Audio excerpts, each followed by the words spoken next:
Good morning बारान साहब। Good morning.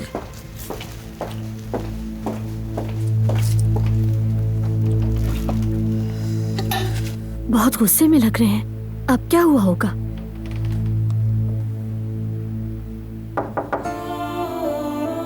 क्या मैं अंदर आ जाऊं भाभी? आ जाओ गुल। वो मैंने बारान साहब को देखा, बहुत गुस्से में थे। क्या कुछ हुआ है भाभी?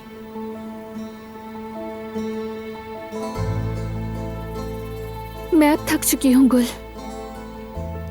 अपनी मोहब्बत से झूठ बोलना पड़ रहा है। उससे झूठ बोलते बोलते थक चुकी हूँ। मेरी हिम्मत खत्म हो चुकी है। क्या कहूँ भाभी, मुझे भी बहुत बुरा लग रहा है। अब आप सब कुछ बता दें, जो कुछ दिल में है आप सब बता दें, तभी सुकून मिलेगा।